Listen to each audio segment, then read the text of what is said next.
why do you blame the Biden administration? Because they let them in. Are you stupid? Are you a stupid person? Because they came on a plane along with thousands of other people that shouldn't be here, and you're just asking questions because you're a stupid person.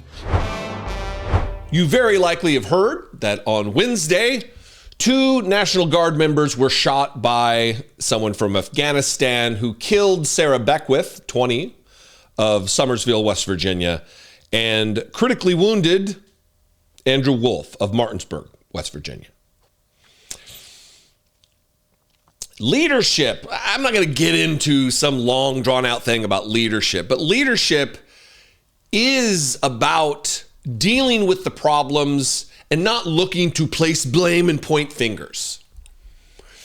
A lot of people out there in MAGA world are looking to blame Joe Biden for this because in September of 2021, this individual who shot allegedly, we're going to cover ourselves legally here, that committed this crime, who's been accused of committing this crime, this murder, this premeditated murder, horrendous, nonsensical, evil act. I hate nebulous words like that, but it's what it is. People are blaming Joe Biden because Joe Biden's administration entered him into the country, allowed him to come to the country. But they're ignoring the fact that Donald Trump gave this person asylum, the Trump administration. Look, it's no more Joe Biden's fault than it is Donald Trump's fault. You cannot predict certain things. We don't know what predicated the attack. We don't know what led to his mental breakdown, if there was one. We don't know if there was motivations of religion or politics or we don't know. We don't know. So I want to get into this because in this video, we're going to be talking about asylum and Donald Trump's refusal to even face the question. He's asked the question in a press conference yesterday that was supposed to be about answering the questions from the military on Thanksgiving or something, some live stream thing they did. And Donald Trump starts attacking a reporter. You're a stupid person. You're stupid. This comes on the heels of him calling a reporter piggy and another reporter ugly for just simply asking questions. Now, Donald Trump is not a leader. He is the president, but he's not a leader. He's a dipshit who wants to enrich himself and engorge himself on power and money. That's who he is. But in moments like this, it should be a clarion call to MAGA world, to people who claim to love their country, who claim to be patriots. This should be the wake-up call that in moments where we are desperate for leadership, desperate for someone to comfort the nation, give us some solace, some ease in our spirits, in our countenance, in our worries for dangers. We've got Donald Trump. Watch this first clip, and then we'll talk about it on the other side. Then I got 2 others because it's remarkable, this moment yesterday. We'll just leave it at that, and we'll cover it after the clip. Good to see you. Thank you so much. Happy Thanksgiving. Thank you. You too. A question about this tragic shooting in Washington, D.C. U.S. officials say that the suspect worked very closely with the CIA in Afghanistan for years, that he was vetted, and the vetting came up clean. He went cuckoo. I mean, he went nuts. And that happens, too. It happens too often with these people. You see them. But look, this is how they come in. This is how they're standing on top of each other. And that's an airplane. There was no vetting or anything. They came in unvetted. And we have a lot of others in this country. We're going to get them out. But they go cuckoo. Something happens to them. Your DOJ IG just reported this year that there was thorough vetting by DHS and by the FBI of these Afghans who were brought into the U.S. So why do you blame the Biden administration? Because they let them in. Are you stupid? Are you a stupid person? Because they came on a plane along with thousands of other people that shouldn't be here, and you're just asking questions because you're a stupid person. And there's a law passed that it's almost impossible not to get them out. You can't get them out once they come in. and they came in, and they were unvetted, they were unchecked, there were many of them, and they came in on big planes, and it was disgraceful. And if you look, you'll see there was a law passed. It makes it almost impossible not to let them in, not to certify them, so to speak, once they come in. And they came in, and they shouldn't have come in. And frankly, the whole thing was a mess. The whole Afghanistan situation was a mess. It should have never taken place. If we're going to go out, and we would have gone out because I had everybody ready to go, we were going to go out with strength and dignity and precision, and we would have left from Bagram, and we would have kept Bagram, by the way, because of its very close relationship to China and where they make their missiles. But when you let the people come in by the thousands and thousands and thousands, they made a terrible mistake. But they were incompetent. Yeah. Yeah, Mr. President, thank you. First of all, none of this is, it is so frustrating to watch these and think about these things. And you don't have to be a political commentator to come to the conclusion that this is not normal. This is not good. This gets us nowhere. There was absolutely no vetting whatsoever. Then why'd you give him asylum? And then when that question gets asked, actually, your DOJ just reported that there was thorough vetting of Afghans who were brought into the country. So why do you blame Biden? Are you stupid? Are you a stupid person? You're just asking questions because you're a stupid person. Says the President of the United States in a moment of national grief, because he doesn't want anybody saying, well, they wouldn't be dead. Sarah Beckwith, Andrew Wolf is clinging to life right now, but she would not be dead if you hadn't done this publicity stunt. Because DC's a war zone. It's just a crime-ridden hellhole. It's not. Like any other city, there's crime, of course. But the crime did not rise to the level of deploying the United States military onto the streets of the city in which I live and dine in and shop in and walk through at night on a regular basis. This is all about blame and deflection, which isn't leadership. If you screw up, a leader takes their lumps, admits to the mistake, and moves on into the future, having learned from those mistakes. Donald Trump isn't capable of that. There is no prospect or possibility of learning from a mistake on Donald Trump's part, because he will never admit that a mistake happened. You can't learn and grow if you can't admit to the mistake. Donald Trump ran away from the questions. He was asked another time about asylum, and he abruptly ends this press conference, I guess, and moves on with his Thanksgiving Day. Go ahead. I have a question about this asylum claim that is being floated. Of course, you just detailed that this suspect was flown in under the Biden administration. Yeah. But was he granted asylum under your administration? When it comes to asylum, when they're flown in, it's very hard to get them out. No matter how you want to do it, it's very hard to get them out. But we're going to be getting them all out now. Thank you very much. Thank you. Mr. President. Thank you, sir. But we're getting them all out now. Donald Trump's response to this isn't to deal with a complex issue with complexity. It's to deal with it with callousness, with fear, with hatred, with bigotry, with ginning up conspiracy. But chief among them attributes would be callousness. And even when he was asked earlier in the press conference about whether or not he's going to attend the funeral of the 20-year-old victim in the shooting, Sarah Beckwith, he couldn't muster a decent, compassionate, empathetic response. He rambled about the election results, and he loves the people of West Virginia because they voted him into office. Donald Trump isn't going to shed a single fucking tear for Sarah Beckstrom, excuse me. He doesn't care. He's not torn up about the fact that a decision he made led to her death, was involved with her death. It's certainly not fully responsible for it, but hadn't he dispatched for a publicity stunt the National Guard here, she would be alive. That's a fact. And here he is being asked, are you going to attend her funeral? And not being able, it's not that he can't muster it, because it's not there to muster. He's a sociopath, a psychopath. He cannot empathize. He cannot put himself into the shoes of someone else. He can't imagine what it would be like to feel emotion, the weight of what his decision has brought upon a family. Watch this.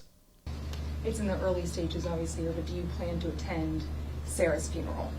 I haven't thought about it yet, but it certainly is something I could conceive of. I love West Virginia. You know, I won West Virginia by one of the biggest margins of any president anywhere.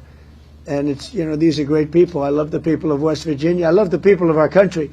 But I haven't given it any thought, but it sounds like something I could do, yeah. It's very raw. Yeah, of course. Do you plan to attend Sarah's funeral? I haven't thought about it yet. You haven't thought about it yet? But it's certainly something I can conceive of. Well, that's good. That means your cognition is intact in this moment, that you can conceive of going to a funeral. I love West Virginia. You know, I won West Virginia by one of the biggest margins of any president anywhere. Donald Trump is making her death, her murder, about himself and the election he won. And by what margin he won that election. A woman is dead. Her family devastated. All surrounding the holidays, a time of warmth and giving and family and love and connection. And Donald Trump's talking about a fucking election. And what margin he won. And that's why he loves the people of West Virginia. He hasn't even thought about whether he will attend her funeral. And MAGA, cheers, they love this fucking mutt.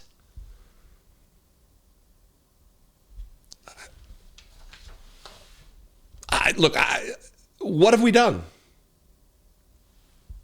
As a nation, what have we done? Who are we as a country? What have we become as a country that this absentee landlord of a president has been granted immeasurable power? The worst person among us is president of the United States. Not a simply flawed character, not a guy who faces tough decisions and sometimes doesn't make the right call. No. It's instinctive in him. It is coded in his fucking DNA to do the wrong thing based on the wrong motivations. What do you think? I invite you to this conversation. Got a little heavy. The faith of this country, the Christian faith, the prayers. I would ask for prayers for our National Guardsmen. Excuse me, Mr. P. Appeals to heaven for our National Guardsmen. After it was announced that there was the shooting in Washington, D.C., and Sarah Beckstrom and Andrew Wolf were shot, Sarah succumbing to her injuries, Donald Trump announced, we're going to double down. We're going to send more troops into the city of Washington. After a judge, by the way, declared it unlawful, illegal, the deployment of these troops into the city. And Pete Hegseth, a know-nothing, unqualified, incapable of doing the job, came out and gave a statement to the press that devolved into a white Christian nationalist screed, where he's speaking in coded Christian nationalist language about appeal to heaven. We're going to get into all of that, but demanding people say Christian prayers for the families. And he came in with very obvious scripted talking points that he had to hit because he either forgot that he had said them earlier or just wanted it on repeat or couldn't think of anything original to say. But the stiffen our resolve, he said multiple times in this very brief clip before he pivoted to Christian nationalism. This is a substitute for leadership that we have now. Speaking, going back to leadership. Watch Pete Hegseth, and then we'll get into his white supremacist bullshit that he's on Thanksgiving spewing. Myself and my team were notified that 2 National Guardsmen have been shot in Washington, D.C., critically wounded. The shooter shot in a cowardly, dastardly act targeting the best of America. Heroes willing to serve in Washington, D.C., serve for people they don't know and they've never met because they love their country and their capital and their community. They were willing to do dangerous things others were not because they love their fellow Americans. Someone decided to turn that into targeting National Guardsmen. That will only stiffen our resolve. We will never back down. We will secure our capital. We will secure our cities. In fact, this happened just steps away from the White House. It will not stand. And that's why President Trump has asked me, and I will ask the Secretary of the Army to the National Guard, to add 500 additional troops, National Guardsmen, to Washington, D.C. This will only stiffen our resolve to ensure that we make Washington, D.C. safe and beautiful. The drop in crime has been historic. The increase in safety and security has been historic. But if criminals want to conduct things like this, violence against America's best, we will never back down. President Trump will never back down. That's why the American people elected him. America and our warriors, our National Guardsmen, are strong. And so we're following this very closely. We're getting information rapidly. I mentioned the faith of this country, the Christian faith, the prayers. I would ask for prayers for our National Guardsmen. Excuse me, Mr. P. Appeals to heaven for our National Guardsmen, for their families, on bended knee as a War Department, as a nation. Excuse me, we will never back down. Excuse Don't we think about them right now? Venezuela. A couple of different things. I don't want to get petty here, but it's not myself and my team. And I'm not just speaking about grammar here. What this is a glimpse into his psyche and his arrogance and the ego of Pete Hegseth. First of all, grammar-wise, it's my team and I were notified. That's the least of the thing. The problem I have with his language isn't the grammar part of it. It's the fact that he centers himself. I was notified. Oh yeah, and as an extension, my team was too. He thinks of himself first. It's all about him and how deep and long into Donald Trump's ass he can shove his tongue. So the shooter sought in a cowardly, dastardly act targeting the best of American heroes willing to serve in Washington, D.C. Let me say this about the troops in Washington, D.C. They're all over the place. They're not in the places they should be if this were actually about combating crime in the city, about setting a good order back to the city. If that were the case, they wouldn't be where all the tourists are, where there's virtually no crime anyway, right? But he says they're willing to do, they don't have a choice. These people, they joined the National Guard, but they didn't raise your hand if you want to be deployed to Washington, D.C. in violation of the law. Raise your hand if you don't care about the Posse Comitatus Act. Raise your hand. Nobody did that. So when I'm talking to my friends and colleagues and people generally about the National Guard being here, I always say, I've gotten in the face of federal agents and given them a ration of shit. I've talked about it walking out of a restaurant and seeing the Secret Service out there doing a traffic stop and being like, oh, Trump's got you out here doing traffic stops, huh? I'll give them shit. They have a choice whether or not to be here. They have a choice. You can't just quit the military. That's not how it works. They weren't, it wasn't that they were willing to serve. They volunteered in Donald Trump's illegal, as defined by a federal judge, unlawful deployment here. And then it'll only stiffen our resolve. It'll only stiffen our resolve. He says it twice. We will secure our capital. We will secure our cities. They're going to use this as a predicate for further occupation of U.S. cities, further invasion of U.S. cities, illegally deploying the United States military into them. Mark my words, that's what they're going to do. And that President Trump, that's why President Trump has asked me, and I will ask the Secretary of the Army and the National Guard to add 500 additional troops, National Guardsmen, to Washington, D.C. That'll fix everything. More people in the city that didn't need them in the first place. It'll stiffen our resolve, and then he pivots to his Christian nationalist talking points. As I mentioned, the faith of this country, the Christian faith, not Islam, not Judaism, the faith of this country, the Christian faith, the prayers I would ask for. He wants Christian prayers. Jews need not apply. Muslims need not apply. Hindus need not apply. Some other of the thousands of other religions, you need not apply. Pete Hegseth is looking for Christian prayers here. This appeal to heaven, we're going to get to that. Appeal to heaven for our National Guardsmen, for their families on bended knee, as the War Department, as the nation, we will never back down. Never back down. So you may have heard about this appeal to heaven flag. Remember when Samuel Alito, Supreme Court Justice, flew this flag outside his beach house, his vacation home?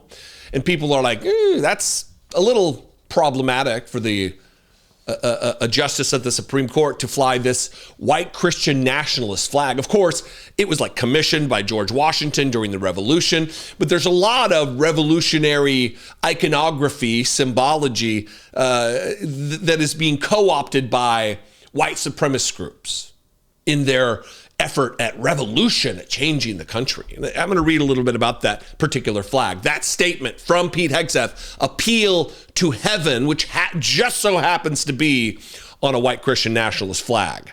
The history behind the controversial appeal to heaven flag. The appeal to heaven flag is now also associated with American far-right movements and supporters of former President Donald Trump.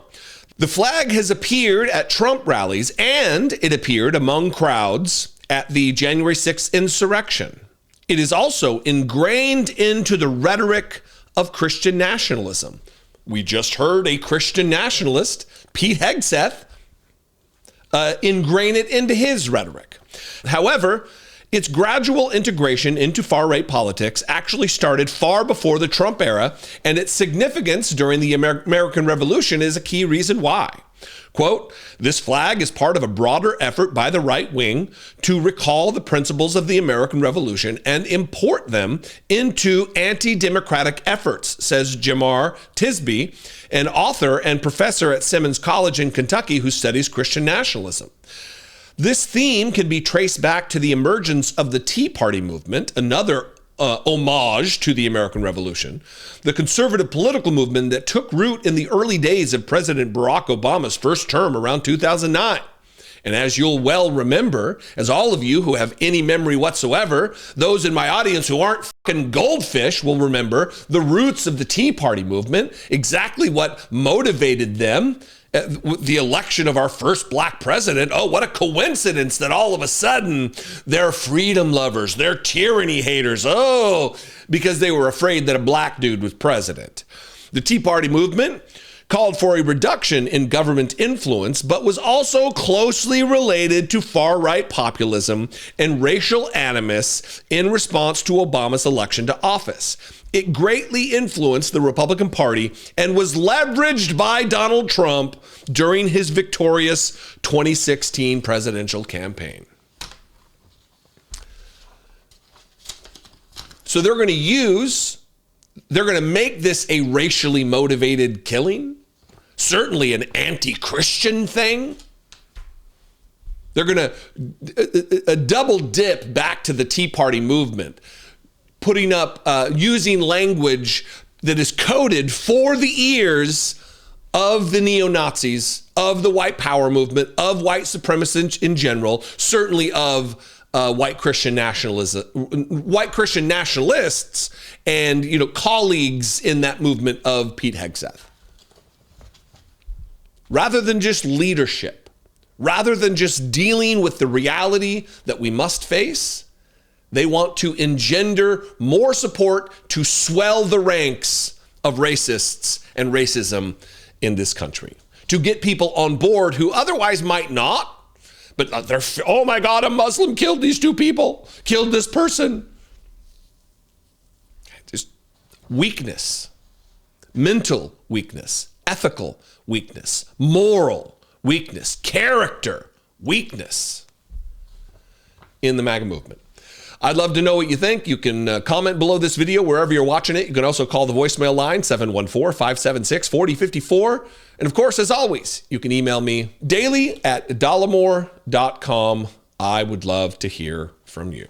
You talk about competence. We have Ilhan Omar, who does nothing but complain about our country and our Constitution. And she comes from a country with practically no country. Donald Trump and this administration are certainly not going to let a good tragedy go without capitalizing on it and lifting the specter of racism and fear and bigotry and xenophobia, Islamophobia. These people are vitriolic, venom-spewing haters, white supremacists. I hope that there's still a modicum of people out there who may have tuned out years ago when I started calling the Republican Party the most organized, effective white supremacy organization on the planet. I got a lot of pushback, but I would hope that those people maybe remember that I said it and that they disagreed, and they'll come back now and say, ooh, you know what? Maybe you were right. Because Donald Trump, in the wake of a tragedy where a 22-year-old National Guard member was gunned down in the streets of Washington, D.C. by an unhinged lunatic from Afghanistan, is wanting you to fear brown people, foreigners, migrants. They're a danger to us all. And rather than talk about some specific threat from Afghanistan, this individual who for over a decade worked for the United States military, was on the payroll of the CIA. Rather than that, he wants you afraid of Somalians, Minnesotans, to be specific. I'm going to play this clip, and then we're going to get to a wild, insane, slur-fueled True Social post from Donald Trump where he's attacking Tim Walz and calling him slurs for people with intellectual disabilities, which I'm going to blur the word because I don't traffic in slurs here. It's so to call it insensitive is just to gloss over it, makes it like it's seeming to be politically correct. It's not about that. It's about, what about people who are they themselves have difficulties with learning? What about families who have children who are afflicted by different disabilities? It's just insensitive to actual people, not to some larger, oh, I'm not politically correct, oh, you're trying to be woke. It's not about that. This is the president, the representative for all of us. Shouldn't he try to be decent for like 5 fucking seconds? He can't manage it. And here he is, fear-mongering about Somalis who come here for fear of death in their own country, come here for a better life, and he's demonizing them in the face of this tragedy, this shooting that he has some role in, because Sarah Beckstrom would not be dead if not for being deployed to Washington, D.C. from West Virginia. Watch Trump. Many of these people are criminals. Many of these people are people that shouldn't be here. And many of them have been gotten out. I mean, we've gotten out a lot of the people that, we've taken a lot of them out of here. But they came in, yeah, I know, the old story. Many are wonderful, yeah, I'm sure. I said many are here legally, though. What should they think in terms of their prospects? Well, they can't be happy, okay? They can't be happy. Because what's taking place between that, if you look at Somalia, they're taking over Minnesota, and we got a lot of problems with the gangs, with all of the things taking place in Minnesota. We have an incompetent governor, we have a dope governor. They can't be happy about what's going on. And if you talk about the Afghans, there's a problem because so many Bedouins came in on the planes. They just walked in. Whoever the strongest people were physically in a way, but whoever the strongest, they got on the planes. There was no checking. They just swamped the planes. They took off. We had no idea who they were. Yeah, do you want to ask a question behind? Me? Hi, sir. Happy Sure. Thanksgiving. Hi. What do the Somalians have to do with this Afghan guy who shot the national? Nothing, but Somalians have caused a lot of trouble. They're ripping us off for a lot of money. There's a tremendous amount of money going back to Somalia. What the hell are we paying money to Somalia for? But they're ripping off our country at a level that few people have been able to see before. That's about the only thing. You talk about competence. We have Ilhan Omar, who does nothing but complain about our country and our Constitution. And she comes from a country with practically no country. It's devastated, it's crime-ridden, it's a mess, it's a disgrace. And we took their people at a tremendous... We're not taking their people anymore. We're not taking their people. And we're getting a lot of their people out because they're nothing but trouble. Okay, thank you very much, everybody. Go ahead. Thankfully, there was a reporter there to ask a poignant follow-up. What do the Somalians have to do with this Afghan guy who shot the National Guard members? Nothing, but Somalians have caused a lot of trouble. They're ripping us off. They're ripping us off. Do you think that at some point members of the MAGA world at large will start to get tired, to grow tired of this manipulation, this obvious manipulation of them and their emotional state? Like, Donald Trump believes, and maybe he's right. I don't know. I don't traffic in MAGA world. I don't break bread with racists. But does Donald Trump believe this is the currency that could be well spent? Is racism? It's so prevalent within the MAGA movement that this is what's going to get traction? Is demonizing not even the group of people. It's even lazy. I mean, it's not like he's out there banging hard against the Afghan population of the United States, in the United States. He's banging hard against some other group. It's remarkable. So when this tweet that was put out there by Tim Walz saying, release the MRI results, it seems like a pretty on-the-nose, accurate request. Because Donald Trump is either, well, he's probably some combination of the both. It's a spectrum, right? Just too far gone to recover relative to his cognition, or it's just bigotry and racism as a metric by design to inflame the passions of MAGA world, to get them to forget the fact that the Epstein files are nowhere near getting ready to be released. Donald Trump is probably thanking his lucky stars that this National Guardswoman was murdered, because now we're talking about this and not the Epstein files. I wouldn't put it past him. He's sociopathic, psychotic, unable to empathize. But he tweeted this screed, this insanity, maybe the most unhinged, wild post on True Social from Donald Trump. This is it. A very happy Thanksgiving salutation to all of our great American citizens and patriots who have been so nice in allowing our country to be divided, disruptive, carved up, murdered, beaten, mugged, and laughed at, along with certain other foolish countries throughout the world for being politically correct and just plain stupid when it comes to immigration. And then he rambles and lies about the people who are here and how much welfare they get and all this other nonsense. And then he attacks Tim Walz, the seriously slur governor of Minnesota.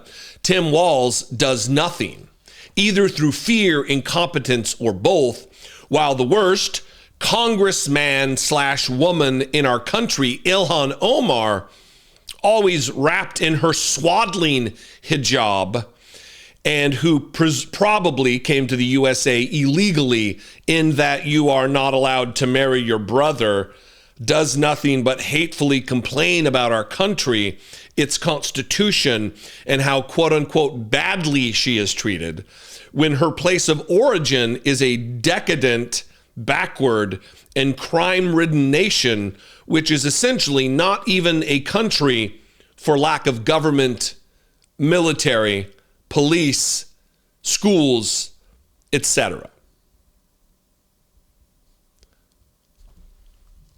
So he's calling into the question the legitimacy of Ilhan Omar's citizenship. She's a citizen. He's maligning what she wears because it isn't Western, I guess. And he's calling Governor Tim Walz a slur. Are you proud of this, MAGA world? All of the trolls who are regularly here, who watch every single minute of every video that I post, this is your guy? This is leadership?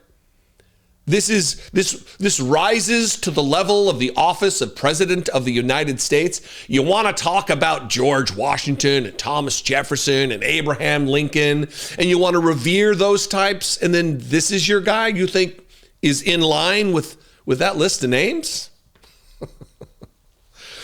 There was a part 2, and it got even worse. That he's going to, and he leans right into, this is the other thing, this is kind of the theme of the day, that white Christian nationalism, of course, is going to pop up its ugly, disgusting, anti-democratic head anytime that there's a brown person that needs to be demonized. Donald Trump says, I will permanently pause migration from all third world countries to allow the U.S. system to fully recover. Terminate all of the millions of Biden illegal admissions, including those signed by Sleepy Joe Biden's auto pen, and remove anyone who is not a net asset to the United States. Now, the rest of this is going to follow here, who is not a net asset. The rest of this that's going to follow is going to be about this. It's going to be about what Donald Trump's judgment or his determination of who's a net asset or not. Donald Trump would probably think, I'm not a net asset to the United States. It's just unfortunate for him. He can't do anything about me because I'm an American-born citizen. There's no difference between naturalized or born in the country citizen, but to Donald Trump, there is. I mean, there's no difference to my citizenship and her citizenship, even in Donald Trump's eyes. He thinks he can cancel both. So it's who is not a net asset to the United States or who is incapable of loving our country. Donald Trump would think, I don't love the country too. This is what I'm talking about. We are run by a rule of laws, the rule of law, a set of laws, a determination under the law about who gets this and who gets. It's not up to Donald Trump's dementia-riddled brain to determine who loves the country, who gets to stay, who's a net asset and who's not. End all federal benefits and subsidies to non-citizens of our country. Denaturalize migrants who undermine domestic tranquility. Denaturalize. That means take away the citizenship of. That means maybe Ilhan Omar, who he mentioned previously, with her swaddled hijab, to use the pronunciation of Jeanine Pirro. Denaturalize migrants who undermine domestic tranquility, and deport any foreign national who is in a public charge, security risk, or non-compatible with Western civilization. Buzzwords of a neo-Nazi, buzzwords of the AfD, buzzwords of white supremacy generally from Donald Trump. the President of the United States. These goals will be pursued with the aim of achieving a major reduction in illegal and disruptive populations, not even illegal, just disruptive to his agenda, disruptive populations, including those admitted through an unauthorized and illegal auto pen approval process.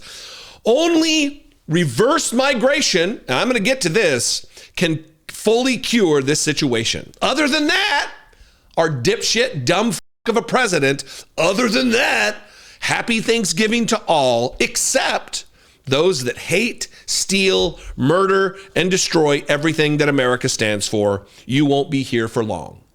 Well, it sounds like you're talking about yourself. You certainly hate, steal, murder, and destroy everything that America stands for, Donald Trump. Are you going to be checking out soon? Are you going to follow my prediction that you'll be dead within a year because of your gravy-fueled cardiovascular system? You won't be here for long. So, what exactly is this remigration thing? You may have heard this term. You might think it sounds legal and technical. This is the terminology of white nationalists, of white supremacists, of Nazis. And its origin, what a weird coincidence, does come from Nazi Germany. This is an article that talks a little bit about it from CNN. Department of Homeland Security issued a call to remigrate. Here's the history of the term, often associated with far-right groups.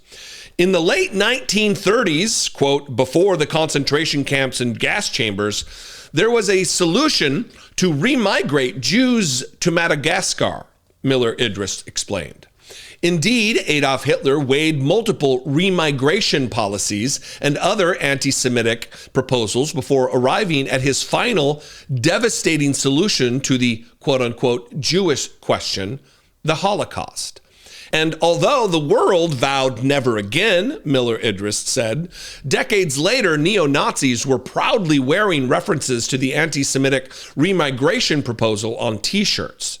Remigration is, quote, this idea that you should send people who don't belong in this country to another place, Miller Idris said. While remigration isn't often used in daily conversation, Miller Idris told CNN in recent years, the concept has found a champion in a new far-right conspiracy, the Great Replacement Theory. The far right believes, quote, any particular state that has a white majority population that wants to retain it or restore it, you would have to get rid of people of color, Miller Idris said. Quote, and you either do that violently or by remigrating them. So this is the President of the United States using a shooting, the murder of a young woman, to fuel his fever dream of white supremacy in the United States, to create ethnic cleansing in the United States. It's no longer hyperbole. It can't be denied that the Republican Party is the most effective white supremacy organization on the planet. It just can't. It is self-evident,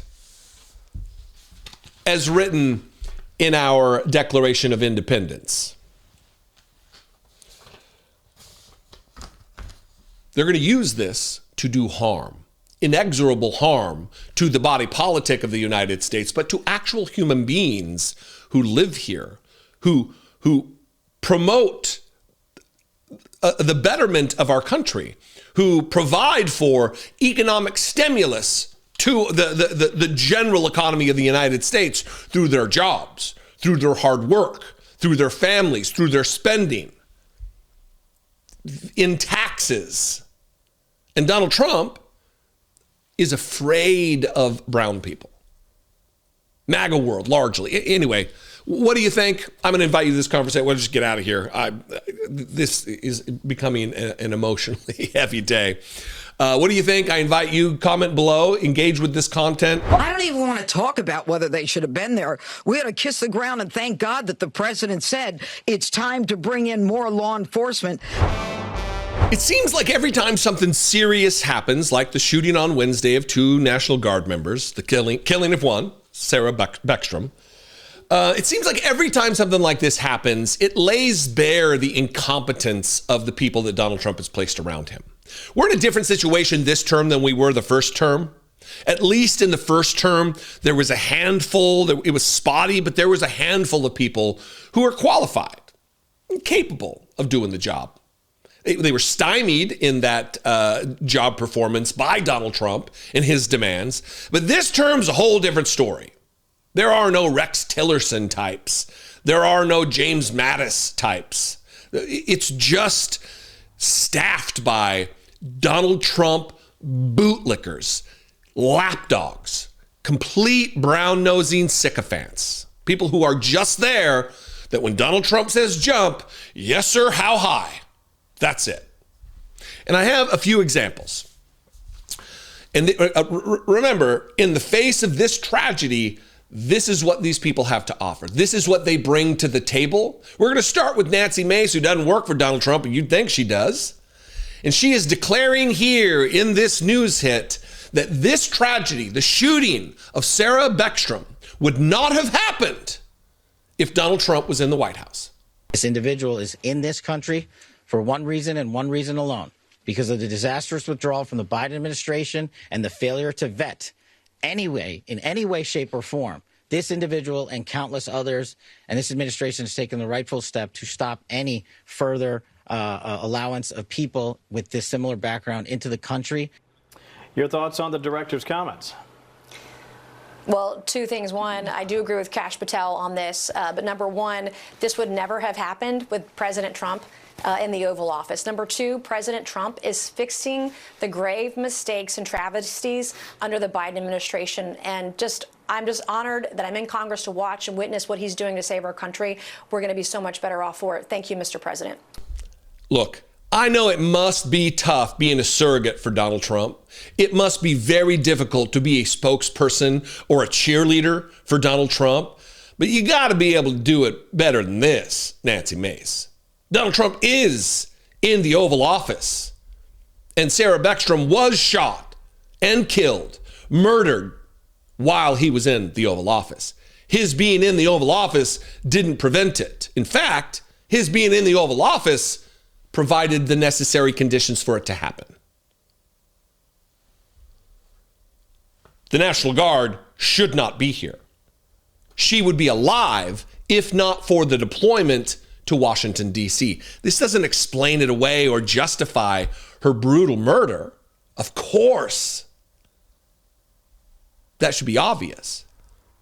But I think it's undeniable that if she wasn't here on Wednesday, having been deployed by Donald Trump's orders, she'd be alive.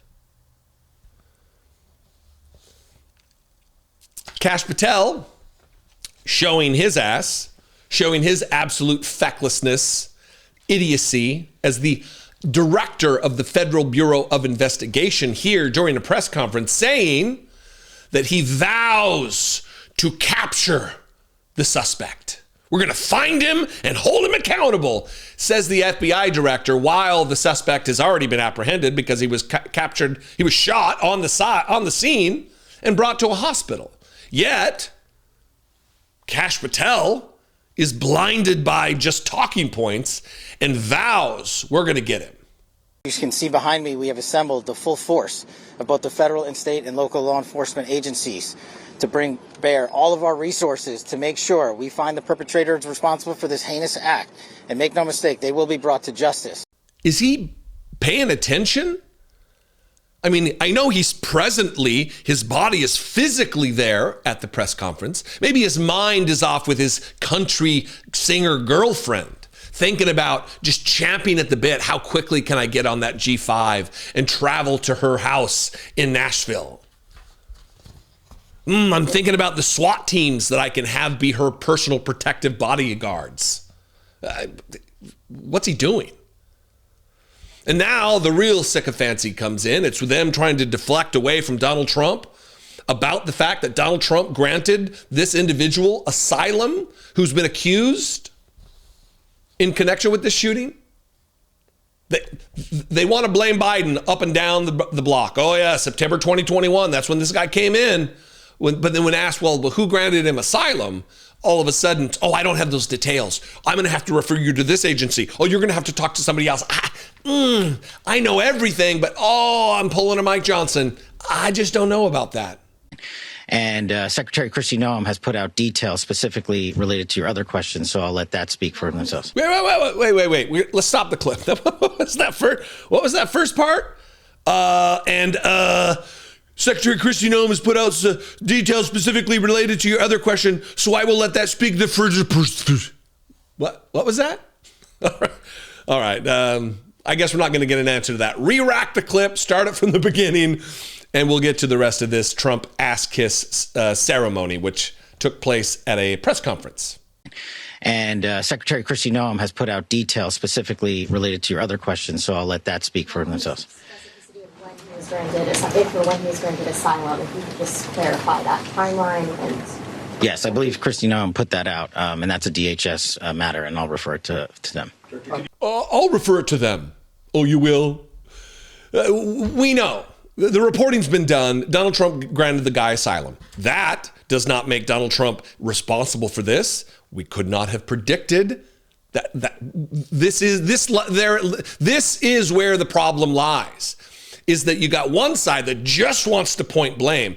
After the shooting, there was all kinds of conspiracy theories out there. None came to this. Benny Johnson out there tweeting insane, crazy shit to try to bolster Donald Trump's narrative and agenda. It's just nonsense. And it goes as deep as the U.S. Attorney for the District of Columbia, Jeanine Pirro, who in this clip, maybe I should have started with this, because in this clip, she says, we need to kiss the ground and thank Donald Trump for him ending crime in Washington, D.C. We'll get to the ultimate claim, but I want to drill down on what exactly she means by kiss the... That's not a saying that's used like this. I think what she was going to say, we should kiss the ground Donald Trump walks on and thank him. That seems the only plausible explanation for what she's getting ready to say, or what you're getting ready to hear her say. There are people who are also upset with the president believing that the National Guard members should not even have been there if it were not for the executive order. I don't even want to talk about whether they should have been there. We ought to kiss the ground and thank God that the president said it's time to bring in more law enforcement to make sure that a city that had the fourth highest homicide rate in the country was that violence was quelled. I'm not even going to go there. Of course you don't want to even talk about whether they should have been here. Of course.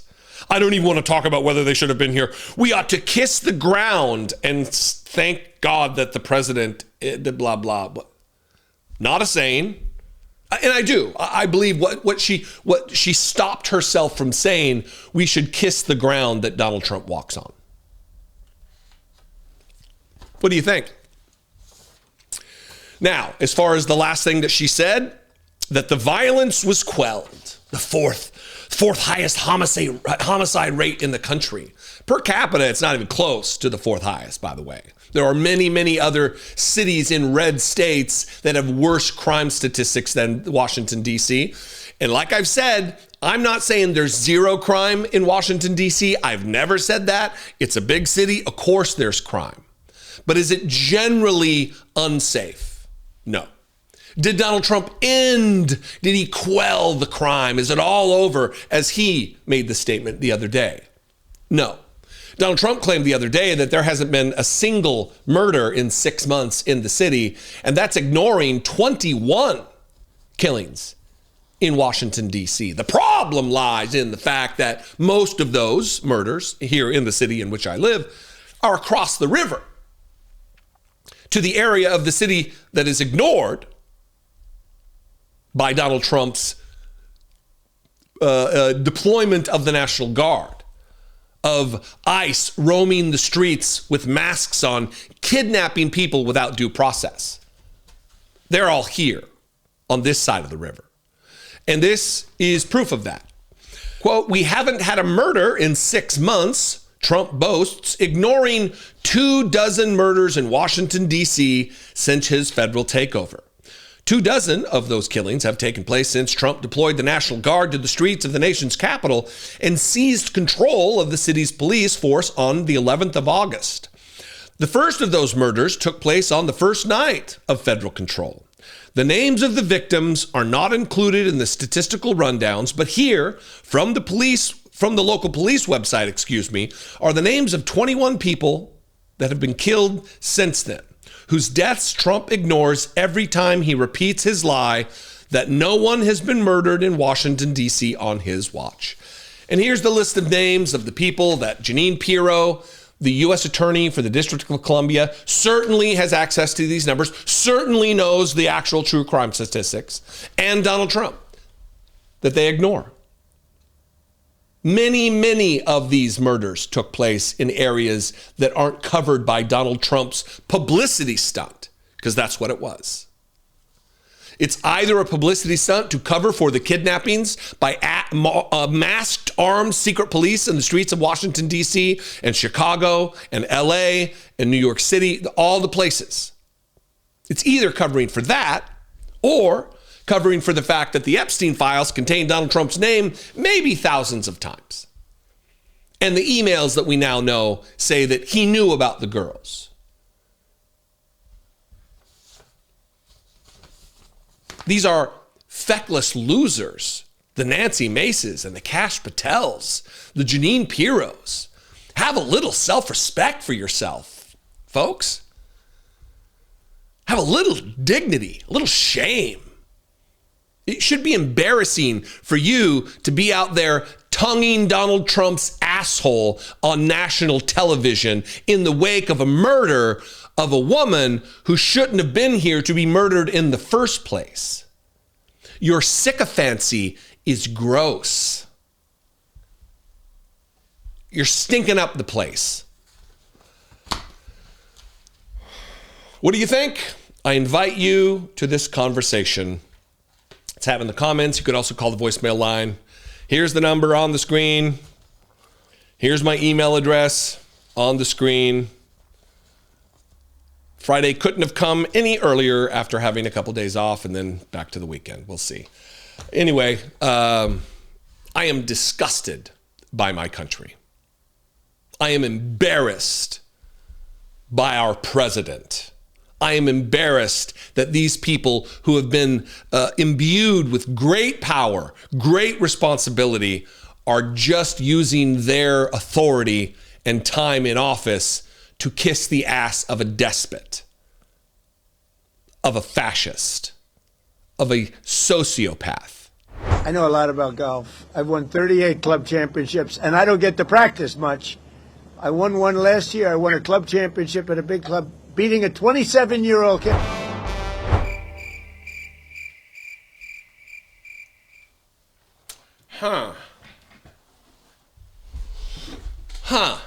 Well, I was just over there off camera looking in a closet. I thought maybe Jake Tapper snuck in and was hiding out in here for fear that he could be spotted, and then asked the question, hey dude, where are you?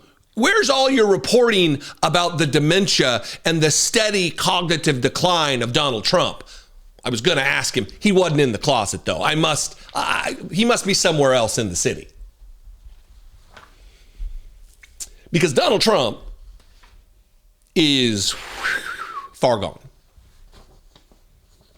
He vacillates between wannabe acting like he's a tough guy, but just not getting it done, and then just gone. Just like reminiscing about the thing he really wished he was as a child, and it's all coming back to him. He's reverting. He's regressing.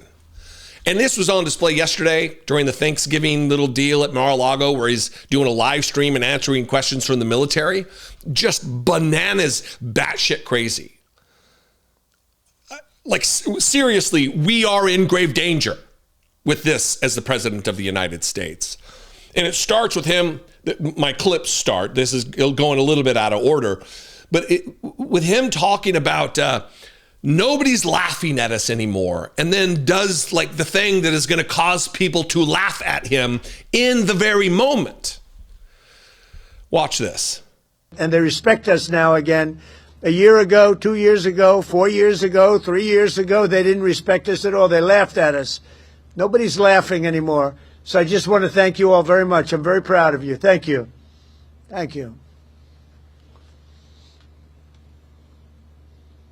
Thank you very much.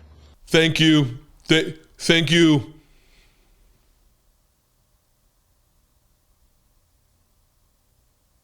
Thank you very much. Nobody's laughing? Everybody's laughing, dipshit. You are hilarious in the worst way. Everyone's laughing. Now, the things we shouldn't be laughing at end up being funny because I delight in the misfortune of fascists. I delight in the death of fascists, for that matter. Here's Donald Trump making a claim to a Coast Guardsman. Is that what they call him? I was a Marine.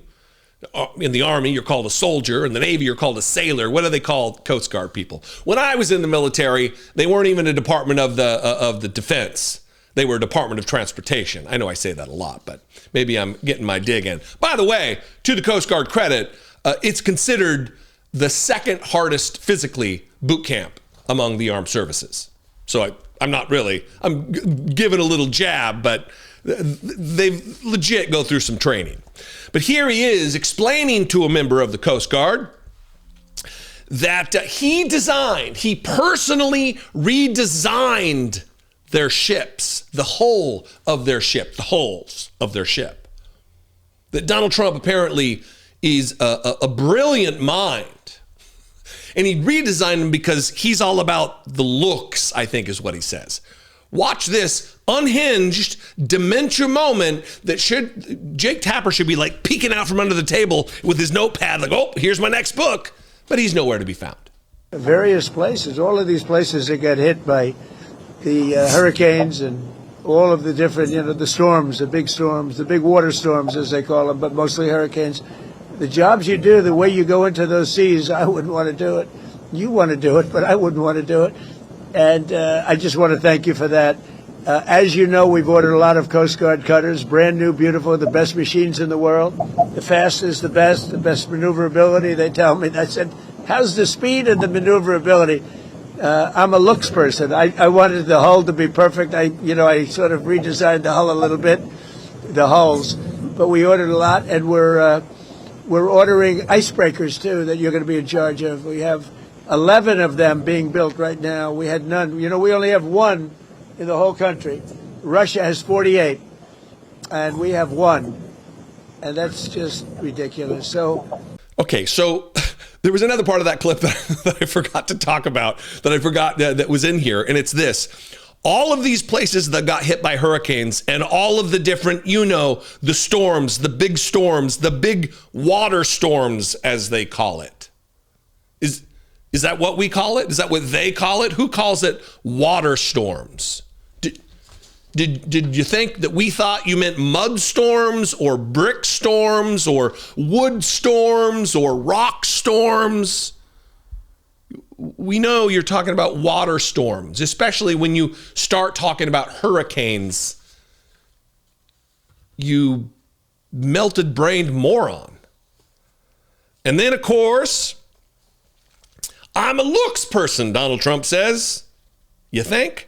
I wanted the whole to be perfect. I sort of redesigned the whole a little bit. Sort of and a little bit are doing a lot of heavy lifting there when Donald Trump had absolutely no role in designing for maneuverability and speed the hull of a vessel.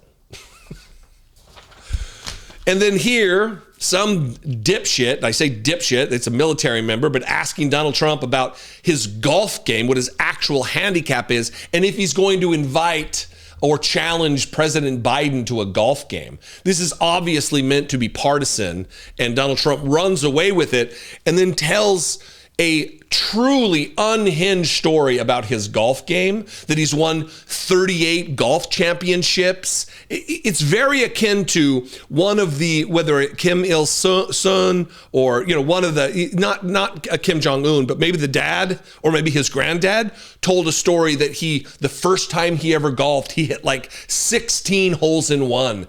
This is akin to that. That Donald Trump is so addled in his brain that he believes that we're going to believe that he has won 38 golf championships. Watch this. Mr. President. Yes. I'm Petty Officer Riza. First question is, what is your true golf handicap, not according to fake news? And are you and President Biden going to play that golf match? I'd love to. I mean, I've invited him, but he doesn't want to show up. Look, I know a lot about golf. I've won 38 club championships, and I don't get to practice much. I won one last year. I won a club championship at a big club, beating a 27-year-old kid. I said, I'm decades older than you, but I said, the fairway doesn't know how old you are as you walk up the middle, and he's in the rough. And I've been a good golfer over the years. When you win, club championships are our majors. You know that. Most people can't play in them. They won't. We're talking about no strokes or anything else. So I'm a very low handicap, and I've won 38 of them legitimately, everyone legitimately. It has to be legitimate because you have a lot of people following you during club championships, as you know. So I guess I'm very, I got to be right around scratch or better. I beat a +3. That's 3 better, 3 below par. If you look at it for those that don't know, in the finals of the club championship last year, with all I was going through, and with no practice. So I'm a good golfer. Yeah, I would have to say that. I want to be honest. I have to be honest. I played with Bryson DeChambeau on his show, the Breaking 50, and we had a good time. But a lot of people thought that was a great ratings hit, and we had a lot of fun. But golf is great. It's sort of a microcosm of life. And you have a lot of people talk, but they can't play, like Biden. Biden can't hit a ball 30 yards, I'm telling you. I looked at his swing. He cannot hit a ball 30 yards. He said he was a 6 handicap. He said that was the only thing that made me angry during the debate with him. He said he was a 6. I said, you're not a 6. And he said, well, I'm an 8. I said, that was quick. I picked up 2. But he's not 100. He's not 100. So, but it's a great game, and I hope you guys get to play a little bit of it. Nobody believes that. I mean, the number of people who believe that it's got to be very, very small, because Donald Trump, the least athletic. I mean, FDR was probably more of an athlete than Donald Trump, and he was in a fucking wheelchair. Donald Trump is a fat, loathsome slop freak. He is not an athlete. Just by virtue of the fact that he's 80 fucking years old, he's not an athlete. And he continues to win club championships against 27-year-olds. No, you didn't. You're a famous cheater at golf, a prolific cheater at golf. And you can't even cheat. It was totally legitimate because people are following you around. Dude, everybody who's following you around is on the payroll. Again, paging Jake Tapper. The media asleep at the fucking wheel. Jake Tapper has the gall to write a book about Joe Biden and then crickets for Donald Trump. Is it because of fear? Is he afraid of reprisal from Donald Trump? Or is he stupid and doesn't recognize this as what it is? The self-evident, steady decline of Donald Trump cognitively, while bragging about the Montreal cognitive assessment that he aced. It's just like an IQ test. This is a giraffe, and this is a lion, and this is a rhinoceros. Good job.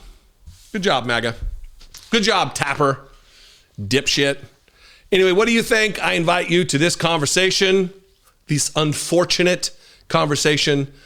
You can comment below this video wherever you're watching it. Please make sure you're subscribed on YouTube. It is free to do so. Click subscribe, and you like and follow the Facebook page over there, Dollemore Daily. I would appreciate it very much. 714-576-4054 is the voicemail number at which you can leave a brief, fewer than 3-minute voicemail.